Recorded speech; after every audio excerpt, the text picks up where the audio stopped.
Already? 1, 2, 3. Hi, we're Hrmgrp4, the Rockefellers, and our artist is Jay Z. Hi, my name is Matt Carosa. I'm doing the bio of Sean Corey Carter, better known as Jay Z. Jay Z was born on December 4th, 1969. Jay Z is a household name in the United States and around the world. He is one of the most successful rappers and entrepreneurs in the world. Jay Z is originally from the Marcy housing projects in Brooklyn, New York. In his neighborhood, Jay Z was originally known as Jazzy, and eventually this name turned into his now known stage name of Jay Z.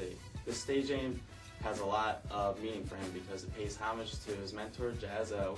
Jay Z's choice of name also pays homage to the Jay Z subway line that has a stop at the Marcy housing projects. As a teenager, Jay Z attended multiple high schools but failed to graduate. Instead of finishing his education, Jay Z got involved with the distribution of drugs, specifically crack cocaine. Jay Z talks about and references to what started his career when he speaks of these early years in his life and speaks in the manner of regretfulness. Even though his success and fame may have come from dirty money, he still feels sorry or remorseful. In one song off his first album, Reasonable Doubt, called Ironically Regrets, the song's chorus states, "This is the #1 rule for your set. In order to survive, you gotta live with regrets. On the rise to the top, many drop, don't forget. In order to survive, you gotta live with regrets."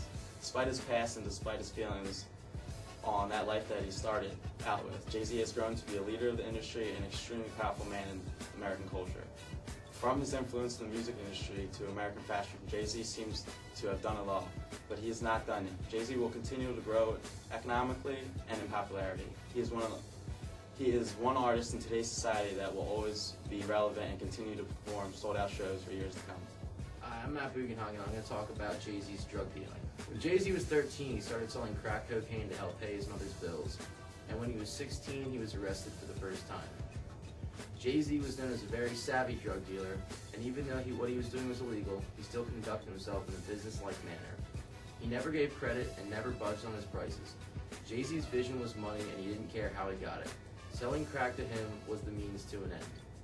Jay Z showed the skills of a businessman way before his music career. Upon arrival to New Jersey, he used environmental scanning to notice a shortage of drug suppliers. He even used growth strategies such as paying his runners extra so they wouldn't steal from him. He continued hustling until 1996 when he realized there was more money to be made in the rap game. Even though dealing drugs isn't ideal, this part of Jay Z's life is an example of his business prowess. Hi, my name is Andrew Caldwell, and I'm going to discuss several of Jay Z's marketing strategies. Jay Z continues to remain relevant in American pop culture due to several well-developed marketing plans.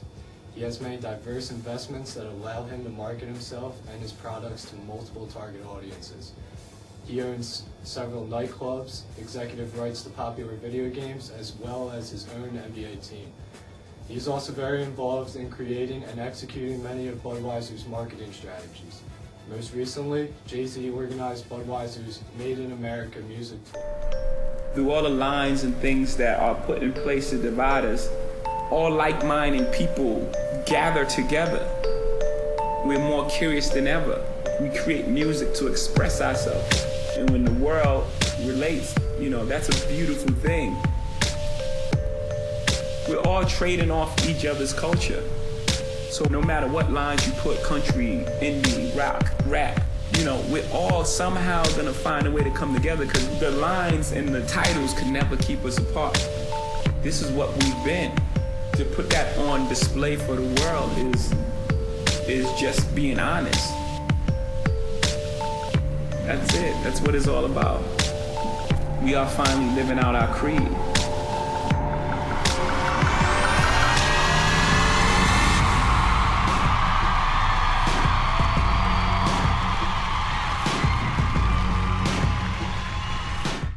The tour took place on September 1st of 2012 in Philadelphia and featured many popular musical artists such as Pearl Jam, Drake, and Run DMC. The all-star lineup helped make the tour a huge success, and the concert sold out in weeks in advance due to the public's anticipation. In the late 2000s, Jay Z purchased roughly 6.5% ownership of the New Jersey Nets, a professional basketball team who had experienced little success over the past decade. Upon purchasing part of the team, Jay Z instantly pushed for the team to move locations from Newark, New Jersey to Brooklyn, New York, Jay Z's hometown. The team investors eventually decided to pursue Brooklyn as the team's new location. The news created plenty of hype as New York City was destined for their second NBA team, which naturally started talks of a Knicks-Nets rivalry. In response to the hype, Jay Z complemented his investment in the Nets with an investment in 2K Sports Company. 2K Sports is widely known for their successful NBA video game known as NBA 2K13, which is reproduced and released annually. Upon investing in 2K Sports, Jay Z took the responsibility of producing the video game soundtrack, which featured many rappers from the 90s such as Nas, Biggie Smalls, as well as newer artists like Kanye West, Big Sean, and Meek Mills. Most importantly, Jay Z appears in the game more than any other artist. His songs take up majority of the game's soundtrack, and he is also featured in the game's opening intro. The addition of Jay Z made headlines as the already highly anticipated game gained more hype. This hype from Jay Z's investment in the Brooklyn Nets as well as 2K Sports helps promote Jay Z's image as a businessman while strongly promoting Jay Z's music via 2K13 soundtrack. The soundtrack not only promotes his newer songs but his older ones as well. Furthermore, Jay Z also owns several high-end nightclubs. They have proven to be extremely successful since opening to the public. These luxurious clubs host events for high-end celebrities like Rihanna and J. Cole. Constant celebrity appearances help to promote the nightclubs as well as Jay Z's image. All in all, Jay Z is able to remain relevant due to his diverse investments and personal involvement in major cultural events, whether it be via 40/40 nightclub promotions, the Brooklyn Nets publicity, or creating more hype around already profitable video game series. Jay Z has proven that he will not only remain to be relevant in the music industry, but he will also remain relevant due to his diverse business ventures. Hi, I am Michelle Burton, and I will be discussing Jay Z's entrepreneurial successes. First, Jay Z began with the founding of Roc Nation. Roc Nation consisted of a record label with artists such as J. Cole and Willow Smith signed, a management company with artists such as Rihanna, Wale, and Shakira, and a music publishing company called Stargate Label. On a quest to become the greatest, Jay Z enacted a growth strategy to better market himself. What better way to do this than with his own empire? Jay Z co-founded the Rockefeller Empire, which includes the Rockefeller family, Rockefeller Records, the Rockefeller Films, and Rocawear, his first clothing line. With the phenomenal success of Rocawear, Jay Z moved on to another entrepreneurial venture in June of 2003 called the 40/40 Club, which is a high-end sports club and restaurant. Currently, Jay Z has clubs in 3 cities, New York City, Atlantic City, and Las Vegas, with 2 in New York and 1 in his new arena, the Brooklyn Barclays Center for the Brooklyn Nets. Thinking outside of the box, Jay Z decided to use an acquisition strategy and become a part owner of the Brooklyn Nets, investing approximately $1.5 million for 1/15 of the team is equivalent to 1% of the entire team.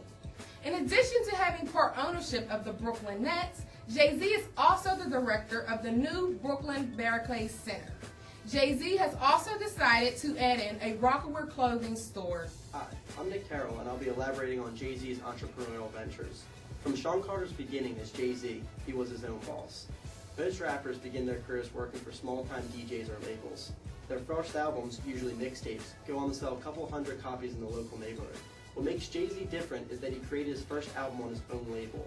It gets more impressive when his first album, Reasonable Doubt, went platinum and made appearances on the Billboard Top 100. This type of first album success is unheard of in the rap industry.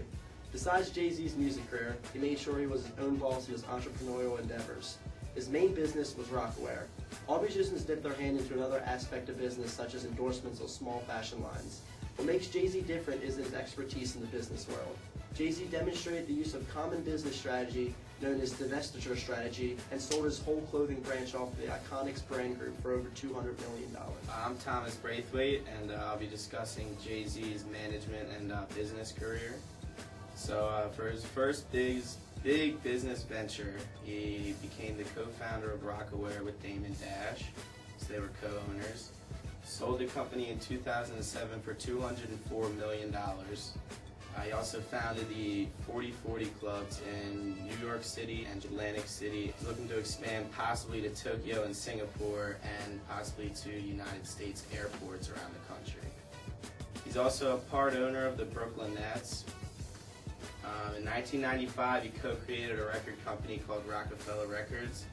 He signed a redistribution deal with Def Jam in 1997, allowing them to sell his music. He did work with many other successful artists, including State Property, Kanye West, Notorious B.I.G., Beyonce, and many more. He was named the president of Def Jam Records in 2004, and at this point became the president of both Def Jam and Rockefeller Records. In 2008, he vacated Def Jam to work a deal with Live Nation, eventually signing a contract with them, creating Rock Nation, his current record company. My name is Hrmgrp4 Jay Z, and I will be discussing Jay Z's culture. We have heard much of how successful Jay Z's career has been and how he's made something of himself in this world, but little of just how he got there. At an early age, Jay Z displayed an attraction to music. When his mother gave him his first boombox, his knowledge and love of music grew exponentially. As true for all of us, Jay Z's culture was shaped and formed according to the events that happened in his life. Jay Z grew up fatherless, and as a teen, he shot his own brother for stealing his jewelry. Events as dramatic as this, along with many others, helped shape Jay Z's life and how he lives it. Jay Z, through the years, has developed attitudes towards the way he conducts his business, whether it is making music, signing clients to record deals, or running the Brooklyn Nets organization. In all aspects of his life, Jay Z sets out to be the best and remain the best. When Jay Z retired from rapping, he stated, "I derive my inspirations from trying to outshine the other greats. But right now, they aren't out there. When someone makes a hot album, you've got to make a better one. But right now, the game ain't hot." This quote conveys Jay Z's culture and what he believes in and what inspires him. Hi, I'm Allison Carr, and I will be discussing Jay Z's awards and CD sales.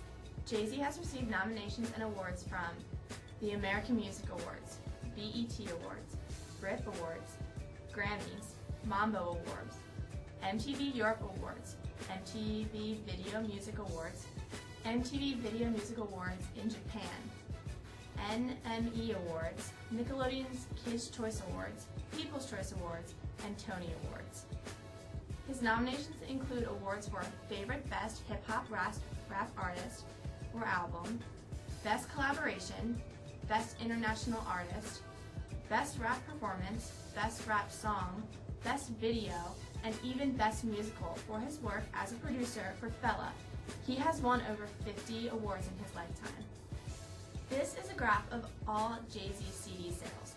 Some of his biggest albums were The Hard Knock Life with 5.5 million in sales, The Black Album with 3.2 million in sales, and The Life of Times of Sean Carter with 2.9 million in sales.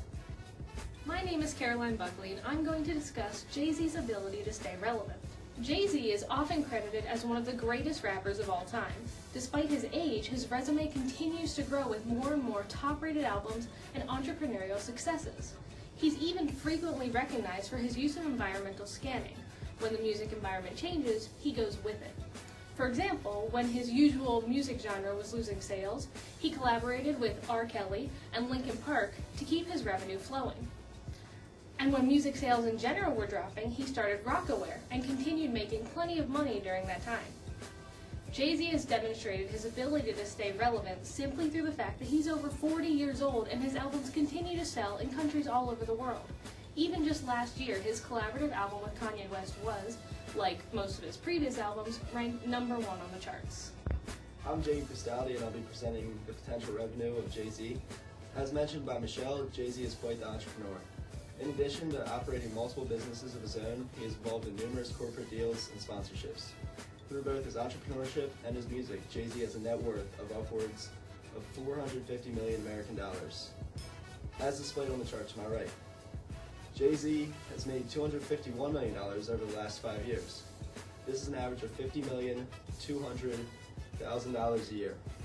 If Jay Z continues to generate this profit for years to come, he will become a billionaire by the year 2023, as shown in the graph of his projected net worth in the other chart to my right. This is a modest projection too, as it does not account for inflation, or the fact that as Jay Z's empire expands, so will his total revenue and net worth. Through these projections, it becomes evident that Jay Z will become a billionaire by at least 2023, if not sooner. This will not only make him the richest hip-hop artist of all time, but would also make him the first musical entertainer to ever become a billionaire.